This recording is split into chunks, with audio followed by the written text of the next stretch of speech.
అమ్మా నాన్నలకు ఆహ్వానం పలుకుతోంది Anandalahari 5 star retirement homes Edupugallu Vijayawada.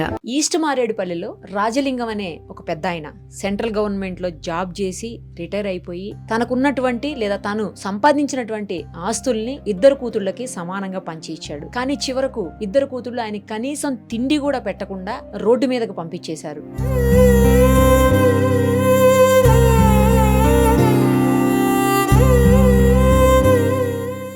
దాంతో ఆగకుండా ఆయన ఉంటున్నటువంటి చిన్న రూమును కూడా అమ్మేశామంటూ ప్రస్తుతం బయటికే నెట్టేశారు మొత్తానికి.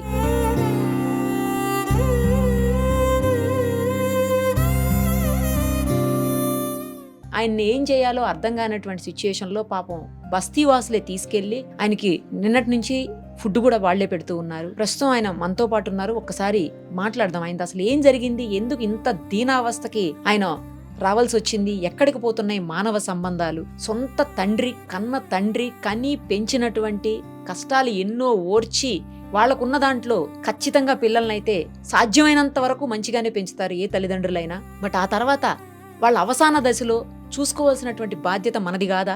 ఎందుకు కొంతమంది ఇంత ఘోరంగా క్రూరంగా ప్రవర్తిస్తున్నారు? కన్న తండ్రి అని కూడా లేకుండా అలా రోడ్డు మీద ఎలా వదిలేస్తారు? ఇక్కడికి పోతున్నాయి ఈ సంబంధాలు. కనీసం మానవత్వం లేదా? మానవ సంబంధాలు లేవు, మానవత్వం కూడా లేదా చివరకు? ఇంతకంటే ఘోరం ఎక్కడా ఉండదు. అసలు మిమ్మల్ని చూస్తుంటే బాధ అనిపిస్తుంది. జరిగిన సంఘటన చూస్తుంటే నాకే దుఃఖం అవుతుంది. మీరు ఇంత సంపాదించుకుని పిల్లలకి ఇచ్చిన తర్వాత కూతుళ్ళకి ఇప్పుడు వరకు చాలా చోట్ల చూసాం, కొడుకులు బయటికి గెంటేస్తారు తల్లిదండ్రులు అని అంటుంటారు. కానీ నేను చూసానులేండి, కూతుళ్ళు కూడా గెంటుతున్నారు, నేను చూశాను. ఇద్దరు అయితే పక్క పోవాలనే చూస్తున్నారు. అసలు ఏం జరిగింది, ఎందుకు ఇట్లా? ఏం లేదు, వాళ్ళకు ఇష్టం లేదు, చూడడానికి ఇష్టం, బుద్ధి పుడతలేదు. తండ్రి అంటే ఏమి మా పిల్లలు నేను మంచిగా బతికితే చాలు అన్నట్టు ఉన్నది వాళ్ళకు. అదే అర్థం కదా, చూడని పక్షంలో అదే అర్థం కదా. నా పిల్లలను నేను చూసుకుంటా, నా సంసారం నేను చూసుకుంటా, నా భర్తను నేను చూసుకుంటా అని వాళ్ళ దాస. మీరు లేకుండా ఎక్కడి నుంచి వచ్చారు వాళ్ళు? అది ఆలోచిస్తే బాగానే ఉంటుండే కదా మేడం. అంత ఆలోచన లేదు కదా వాళ్ళకు. ఎప్పుడు మనం మంచిగా ఉండాలి, మనం మంచిగా ఉండాలి, నా పిల్లలు మంచిగా ఉండాలి, నా భర్త మంచిగా ఉండాలి అన్న దాస ఉన్నోళ్ళు ఇటువంటివి జరుగుతాయి. బొత్తిగా వాళ్ళకు బుర్ర లేదు. మనం ఎంత మొత్తుకున్నది రాదు. మళ్ళా 3 రోజుల తర్వాత మళ్ళీ మర్చిపోతారు. అదంతా అలవాటు పడ్డారు వాళ్ళు. మనం ఏమి మెప్పు మంచి మాట్లాడినా కానీ కూడా వాళ్ళు వినేవాళ్ళు కారు. అంటే వినేవాళ్ళు ఉంటే ఇప్పటి వరకు మంచిగా చలో ఒక రూమ్ ఇచ్చేదా మా డాడీకి, చలో ఏదో బతకని అని అనేవాళ్ళు. అసలు ఆ ఊసేస్తలేదు. మీరు కన్న తండ్రే కదా, ఎందుకు ఇలా? కన్న తండ్రి అంటే వాళ్ళకి ఆస్తి ముఖ్యము. నేను ఇచ్చిన ఆస్తి నాకు ఒక రూమ్ ఇస్తలేదంటే ఏమన్నా ఎంత ఆలోచించవలసిన విషయం. అది కాదు. నేను ప్లేస్ ఇచ్చినోని, నేను కష్టపడి ఈ ప్లాట్ అంతా కొన్నా, ఆ కొని ఇచ్చినోని వాళ్ళు కిరాయిలు తింటుండ్రు, వాళ్ళ అన్ని చేస్తుర్రు, మరి నన్ను దూరం చేసారు. ఆస్తి ఉన్నది వాళ్ళకు, అయినా కావాలి. వస్తున్నాయి కదా 20,000, ఆ ఇల్లు అద్దెకి అన్ని ఇచ్చేసారు కదా, మీద కింద అంతా ఇచ్చారు కదా. 20-22,000 వరకు వస్తుందని నేను విన్నా. ఈ ఒక్క రూమ్ ఇస్తే మీకు ఏమైతుంది? వాళ్ళకు బుద్ధి ఉండాలండి. మనం ఏం చేయగలుగుతాం? నేనెవరిని వాళ్ళకు చెప్పనికి, నేనెవరిని అడగనికి? నేను అని వాళ్ళకు అంత దాస ఉన్నోళ్ళు నన్ను ఇంత దూరం పోనివ్వరు. ఏదో ఒక పూట పెట్టకుండా కానీ నడిచిపోతుంది. నాకు మాట చెప్తున్నా, 2 పూటలు అయితే పెట్టాలి కదా ఎంతైనా కానీ, దానికి కూడా వెనకకు పోతున్నారు. ఒక ముద్ద తిండి పెట్టడానికి కూడా ఇబ్బందా? మరి ఏం చేస్తాం? ఈ టైం 20,000 జీతం. వాళ్ళు ఉద్యోగాలు చేస్తున్నారా? ఉద్యోగం చేస్తుంది కదా ఒక పిల్ల. ఇంకో అమ్మాయి ప్రైవేట్ ఉద్యోగం. ఏదైనా ఉద్యోగాలు చేస్తారు. ఒక ఆమె గవర్నమెంట్ ఉద్యోగమా? గవర్నమెంట్ ఉద్యోగం. ఒక ఆమె ప్రైవేట్ ఉద్యోగి. ప్రైవేట్ ఉద్యోగి. అల్లుళ్ళు కూడా ఉద్యోగాలు చేస్తారా? అల్లుళ్ళ సంగతి నేను పోను. సామాన్యంగా నాకు ఊకే అడగబుద్ధి కాదు. ఏం చేస్తారు మీరు? ఏమన్నా చేస్తారా? ఏమి చేయకుండా ఇంట్లో ఉంటారా? చేస్తాడు. ఒక మున్సిపాలిటీలా టెంపరరీ అని ఉంటుంది, అది చేస్తుండు. ఇంకొక ఆయననేమో ఇంట్లోనే ఉంటాడు పిల్లలను పట్టుకొని, ఆయన శ్యామరావు అని. మీకు ఎంతమంది పిల్లలు? మొత్తం కూతుళ్ళు ఎంతమంది? 3. మరి ఇంకో కూతురు? ఇంకో కూతురు ఈ అనిల్ భార్య. మరి ఆమెకి ఇవ్వలేదు ఆస్తి? మీరేమి ఇవ్వలేదు. అదేంది? అదే అందరు అదే అడుగుతున్నారు. ఇక్కడ బస్తీలో వాళ్ళు కూడా అన్నారు, నువ్వు ఇచ్చినావు కానీ అందరికి సమానం మంచిది ఉన్నాయి అని అన్నారు. ఈ మధ్యలో పిల్ల ఉన్నది కదా ఝాన్సీ, ఏమి ఇవ్వద్దు ఏమి వెళ్ళొద్దు, పోనీ మనము వద్దు అని నా భార్యకు చెప్తే నా భార్యతో నాతో కొట్లాటాలు పెట్టింది. ఏం చేస్తాం? ఇక అందుకని పెద్దోళ్ళు ఇద్దరికే ఇచ్చారు ఆస్తి. పెద్దోళ్ళు ఇద్దరికే ఇచ్చారు, మూడామే ఇయ్యలేదు. ఇప్పుడు ఎవరు చూస్తున్నారు? ఎవరు? నాన్న. ఇప్పుడు మాత్రం ఈమెనే చూస్తుంది, చిన్నది. మూడో ఆమె ఏమి ఇయ్యందే చూస్తుంది. ఏం చేస్తాం? ఆస్తి ఇవ్వనావిడ చూస్తుంది ఇప్పుడు లాస్ట్కి ఆస్తి లేదు, పాత్ర లేదు, కిరాయి ఇంట్లో ఉంటారు, అయినా కానీ చూస్తారు. ఏదో కొద్దిగా అంటే ఇక మొత్తం చూడాలంటే ఎవరితో కాదు. మనం పెట్టింది తినాలి, పేరు పెట్టొద్దు దేనికి. ఈ కోడుకు పెట్టొద్దు, కూరకు పెట్టొద్దు, కడుపుకు పెట్టొద్దు, నా కడుపుకు పెట్టొద్దు ఇంత తింటాడు అని. ఇవి 3 పేర్లను పక్కకు పెట్టి మనము కామ్గా ఉండాలి. మీరు ఎంత తింటారు పెద్ద ఆయన? ఇంత ముద్ద మీరు తినేది? ఏ ముద్ద అయినా కానీ కడుపు గురించి ఇటువంటి అబద్ధాలు ఆడొద్దు, వాళ్ళని బాధ పెట్టొద్దు. 2 లేవు నా దగ్గర, 2 లేవు. మీ భార్య చనిపోయారా? చనిపోయింది. ఎప్పుడు? 2020 కరోనా. అప్పటి నుంచి మీరు ఒక్కళ్ళే ఇదే రూమ్ లో ఉండేవాళ్ళ? ఇంతకు ముందు నుంచి కూడా ఇక్కడే ఉండేవాళ్ళు. ఇక్కడే ఉండేవాళ్ళు. అప్పుడు ఇదంతా నేనే ఉంటుంటి, కిరాయికి ఇవ్వబోతుంటే నేను. ఇగో ఈ 2 ఇస్తుంటే కిరాయికి. మొత్తము నేనే ఉంటుంటే, హాలు, కిచెన్ అంతా సపరేట్ మంచిగా అన్ని. ఎప్పుడు ఇచ్చారు వాళ్ళకి ఈ ఆస్తులు? ఏమంతా జ్ఞాపకం లేదు మేడం. సరే, ఇది ఇప్పుడు అమ్మేసాము, ఖాళీ చేసామని మిమ్మల్ని తోసేసారా బయటికి? ఇదే వాళ్ళు వీనికి 2 పెద్దోనికి ఇది ఇచ్చిన, వాడు అమ్ముకున్నాడు. పెద్దలు అమ్మిండని తెలిసింది నాకు. అమ్మిన ఎవరు వచ్చి మిమ్మల్ని బయటికి పంపించేసింది? పంపించలేదు అడుగు. నువ్వెవో నీరు అన్నాడు అడుగని పనికి. పో ఎక్కడ పోతావు పో అని అన్న. నువ్వేవో నీ అడగనికి, నాకు డబ్బులు ఇవ్వాలని. డబ్బులు వాని ఇల్లు అమ్మపోయి నా ఇల్లు ఎందుకు అమ్ముతావు అని నేను అన్నా. అంతటితో అని ఆగిపోయింది. మళ్ళీ ఫర్దర్ ఏముంటుంది. ఇప్పుడు నేను వదలను, నేను ఇయ్యను, నువ్వు ఏం చేసుకుంటావో చేసుకో అంట. బస్ అంతే. ఇది మీదే, నాది, ఈ ఇల్లు నాది, బస్ అంతే. ఎక్కువ మాట్లాడొద్దు. ఏం చేసుకుంటావో చేసుకో, నీ ఇష్టం ఉన్నది చేసుకో. నేను దేనికైనా రెడీ. ఏమి చెయ్యరు, నన్ను ఏమి చెయ్యరు కూడా. నా విశ్వాసం నాకున్నది. నేను ఎవరికి అన్యాయం ఒక్కటి గుర్తుపెట్టుకోండి మేడం. ఎవరికైనా అన్యాయం చేస్తే, ఎవరికైనా దగా చేస్తే, ఎవరినైనా మోసం చేస్తే భగవంతుడు వానికి ఎట్టి పరిస్థితుల్లో సాయం చేయడు. భగవంతుడు వానికి ఎట్టి పరిస్థితుల్లో అది అవుతుంది. నేను ఎవరికి అన్యాయం చేయలేదు, ఎవరికి మోసం చేయలేదు. నమ్మించి మోసం చేసేది మరీ దారుణం. అది కూడా చేయలేదు, ఏమి చేయలేదు. నేనంట అల్లో పోయి అంటే అల్లో బస్. ఇప్పుడు మీకు ఫుడ్ ఎలాగా? మీకు ఫుడ్ ఎలా? ఈ అల్లుడు 3 కూతురు పొద్దున సాయంత్రం 2 పూటల? 2 పూటలు. మొన్న బస్తీ వాళ్ళు పెట్టారా ఒక రోజు అప్పుడప్పుడు పెడతారు బస్తీ వాళ్ళు. తిను ఏమి చేస్తాం, తిను అని అంటారు. అది ఒకళ్ళ అన్నం తిని మనం అబద్ధం ఆడవద్దు. ఎంత ఉంటుంది మీ వయసు? 71, 72, 1952, 15/3/1952 నా డేట్ ఆఫ్ బర్త్. రిటైర్ అయిపోయారు? అంత జ్ఞాపకం లేదు. ఇది మంచి గుర్తుంది. ఈ డేట్ ఆఫ్ బర్త్ బాగా, ఎందుకంటే ఎక్కడ పోయినా కానీ కూడా ఏమన్నా గవర్నమెంట్ ఉద్యోగం చేశారు కదా. ఎందులో చేశారు? సెంట్రల్ గవర్నమెంట్ లో ఫుల్ చేసిన నేను. 30 సంవత్సరాలు చేసిన. అది ఎందులో? మిదాని చాలా మంచి industry. Defence ministry of A government of India under ministry of defence.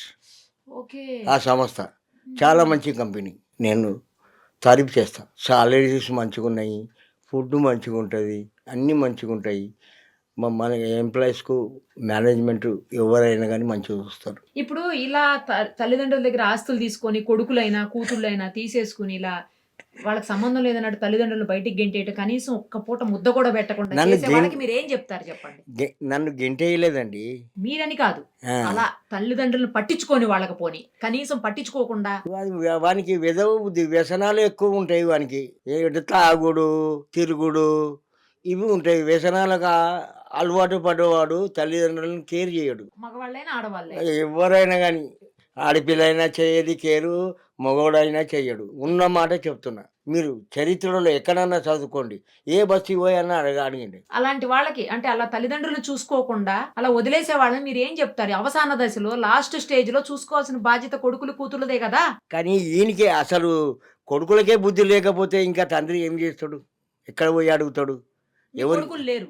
నాకు కొడుకులు లేరు, ముగ్గురు కూతుర్లే. ఇదివరకు ఎప్పుడు ఇలా వినలేదు అసలు కూతుళ్ళు అంటే. ఎక్కడ ఒకటి రెండు సంఘటనలు చూసాం కానీ మరీ ఎక్కువ వినేది మేము కొడుకులు ఇక వాళ్ళు ఇలా తయారయ్యారు. వాళ్ళకు కూతుర్ల కంటే ఎట్లా మా కూతుర్లకు ఎట్లా అయిపోయిందంటే వాళ్ళ పిల్లను వాళ్ళని చూసుకోవాలి, మేమే బతకాలి. మరి రేపు పొద్దున వాళ్ళ పిల్లలు కూడా వాళ్ళని అలాగే చేస్తే ఇక చేస్తారో చేయరు చేస్తే మనకు తెలియదు. అప్పుడు పరిస్థితి ఏంటి?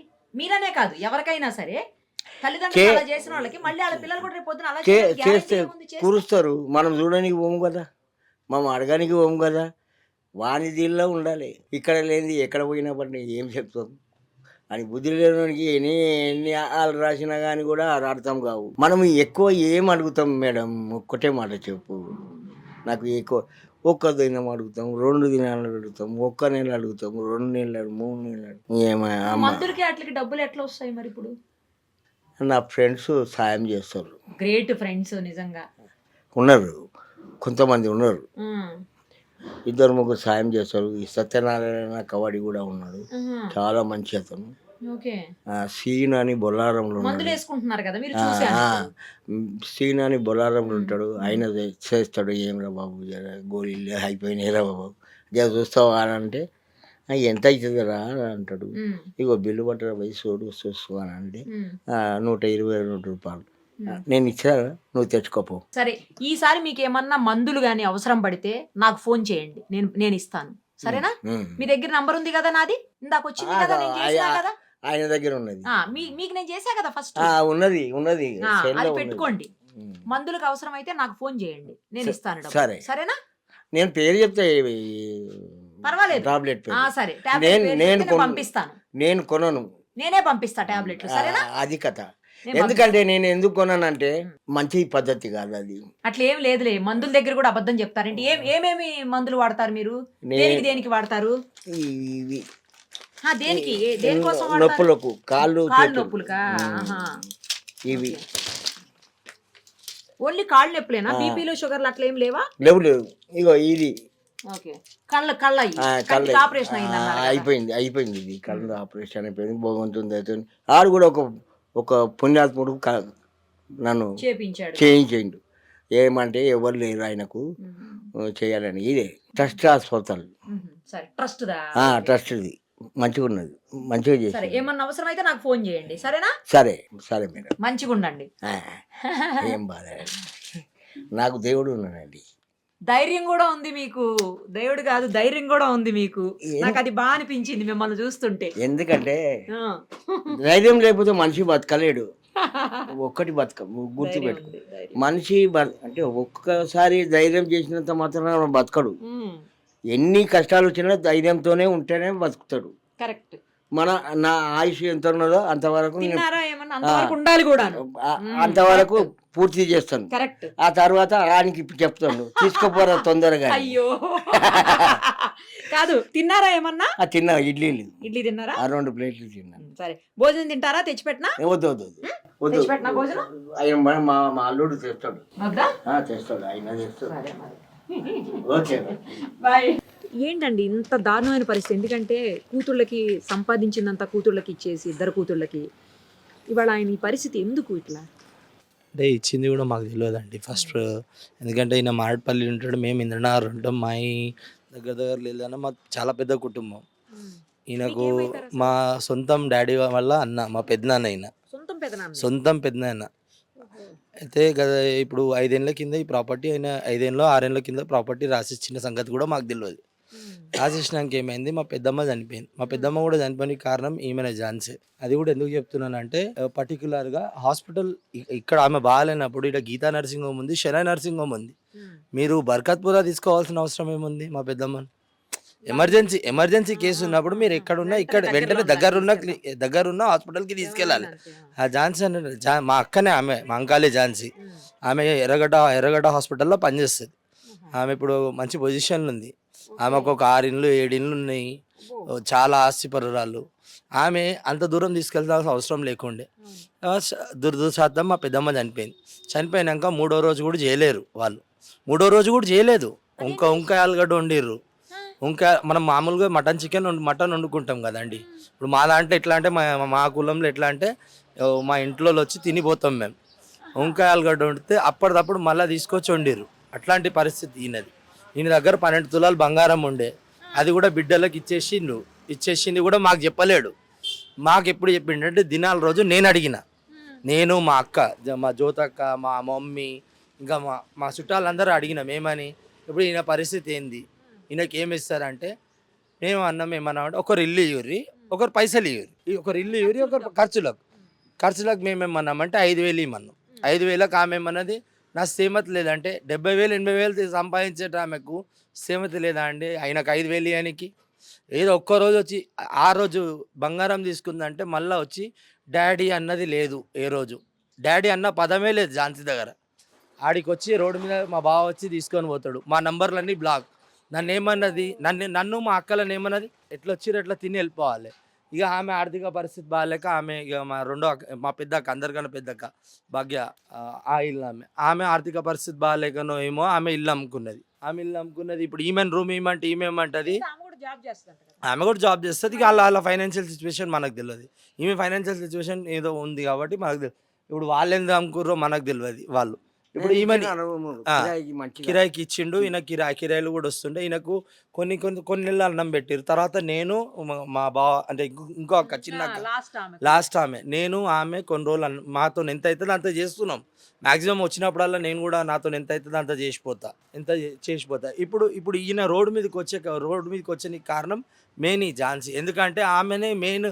అసలు ఎట్లా అంటే మమ్మల్ని దూరం చేసి ఈయనకు అన్నీ నేర్పించి, అప్పట్లో ఎవరిని రానియొద్దు అన్నదమ్ముల కొడుకులను, ఏడ ఈ ఆస్తి మేము ఎందుకు తీసుకుంటామండి, మాకు మా డాడీ సంపాదించలేడా ఇల్లు, ఉన్నది మాకు కూడా ఇల్లు, మేము కూడా అమ్ముకున్నాం ఇల్లు, మేము ముగ్గురం అన్నదమ్ములం అలాగే అయిపోయినాం, మేము అలాగే బతుకుతున్నాం. ఇప్పుడు కూడా ఇప్పుడు మా అమ్మని నేను పెట్టుకున్నా, మా అమ్మని నేను రోడ్డు మీద వదిలేలే కదా.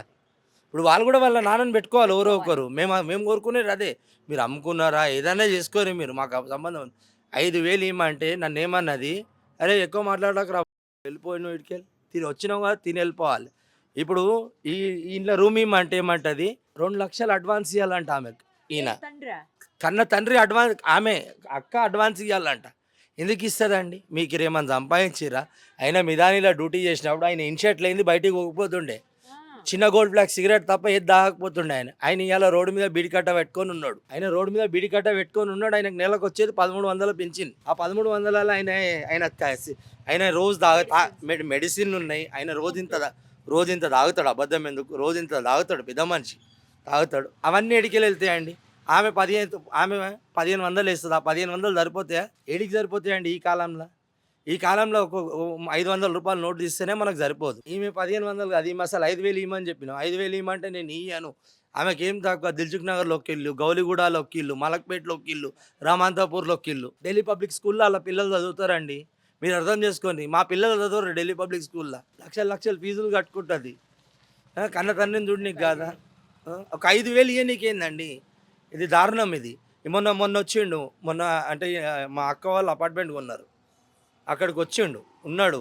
నాయంబడి నేనే పొద్దుతున్నా, మళ్ళీ నేనే ర్యాపిడో చేసి వీడికి పంపించిన. బావస్వామి గారు ఫోన్ చేస్తే నువ్వు అర్జెంట్ పంపిస్తావు మామస్వామి అంటే నేనే పంపించిన. ఇది మొత్తం ఈమెనే ఆడిన, ఝాన్సీ ఆడిన గేమ్ ఇదంతా. ఏంటంటే ఎవరిని దగ్గర రానియొద్దు, ఈయన దగ్గరికి, ఈ నాస్తి పోవద్దు, ఈ నాస్తి ఆమెకి దక్కాలే. ఇప్పుడు రూమ్ ఇవ్వనీకి ఏందండి, 2 లక్షలు ఎందుకు ఆమెకు అడ్వాన్స్? బస్తీలో ఉండి మీరే ఆయన్ని అప్పుడప్పుడు చూస్తాం మేడం, మేమే చేస్తున్నాం. బిడ్డలు రారు, తీసుకోపోయారు, ఇంతవరకు రాలే. ముఖం కూడా కనబడతలేదు వాళ్ళది మాకైతే. ఆ చిన్న బిడ్డ మొన్న నుంచి వాళ్ళ గురించి పోయారు, ప్రాబ్లం వచ్చి పోతురు వస్తారు, అటుకలిచిపోతుంది మమ్మల్ని అత్తమ్మ. ఈయనైతే మొత్తం బిచ్చపడ అవతారం చేసేసారు. అంత ఆస్తి పెట్టుకొని, అంత ఇల్లు పెట్టుకొని ఏం పైదా? 2 కూతుర్లు మరీ ఘోరంగా ఇట్లా చేయొద్దు. వేరేళ్ళకి కూడా వస్తుంది ఇది ప్రాబ్లం. వాళ్ళకు కూడా ఉంది కదా, కడుపులోకి అనుకున్నది. కొడుకున్నారు, బిడ్డలు ఉన్నారు, వాళ్ళకు కూడా ఇంత నోరు కొట్టుకొని తీసుకున్నాం. ఆయన దేనికి సైన్ పెట్టించుకున్నాం, ఏమి చూడాలి కదా, ఇప్పుడన్నా చూడాలి కదా. మీరు ఏమో ఆయన ఇప్పుడు రోడ్డు మీద ఊకొని భార్య చచ్చిపోయింది. ఆయన చచ్చిపోయిందాక ఇట్లా అయిపోయింది ఆయన గతి. భార్య అంటే ఒక మనిషిని రానియకపోతుండే, మంచిగా ఉండే. ఒక భార్య ఒక్కరిని రానియలే ఆమె. ఆస్తి అంత మంచిగా చూసుకుంది ఆయనను. ఆయన ఉండకపోతున్నాడు, దూటికే పోతుండే 2 సార్లు. 3 పెళ్లి చేసిండు నిలవాడి. అంత పైసా సంపాదించి ఏం పైదా ఆ? ఇప్పుడు రోడ్డు మీద బతకైపోయింది ఆయన చచ్చిపోతాడో దిక్కు సాగు చేసేటోళ్ళు కూడా లేరు ఇప్పుడు ఆయన ఇప్పుడు మేమే చేసుకోవాలి, మేమే ఏది ఉన్నా మేమే చూడాలి ఆయన. ఓన్లీ అమ్మ మీరే బస్తీ వాళ్ళు అయినా మీరే మంచిగా చూస్తున్నారు. మా అన్ననో మాకు అన్ననే అవుతాడు ఆయన, ఓ అన్ననో తమ్ముడో ఒక ఆయన కడుపులో మేమే పుట్టినాం అనుకో, అట్లా మేము చూసుకుంటాం. గ్రేట్ అమ్మ మీరందరూ కూడా చాలా ఇంకొక బస్తీ వాళ్ళు గ్రేట్. 4-5 ఇళ్ళలో మేము చూసుకుంటాం. అంటే వేరే దిక్కు పోడు, మమ్మల్ని ఇక్కడ పట్టుకున్నాం. వరకే. ఈ గల్లీకి మేము ఆయన పోనీయం మేము బయట దాకా, ఎందుకు ప్రాబ్లం వద్దు, ఇక వేరే వాళ్ళకు ఇది అయిపోతుంది. పెడతారా వేరే వాళ్ళు? అవును. మనం మా గల్లీ అంటే మేము నడిచిపోతున్నాం. అన్నం పెట్టడానికి ఒక పడేస్తాం బయట, కుక్కలకు పడేస్తాం ఇంత అన్నం. అదే అన్నం రోజు మిగిలిపోయిన మిగిలిపోయిన పని వాళ్ళకి ఇస్తారు, ఉంటారు కదా, ఇంత మిలిగిస్తే పెట్టడానికి ఏముంది ఒక్క అంత అన్యాయం బతుక అయిపోయింది వాళ్ళది. అన్యాయం బతుక అట్లా చెయ్యొద్దు, ఒకళ్ళంతా ఉసురు కలకల పోసుకుంటా పోద్దు వాళ్ళది.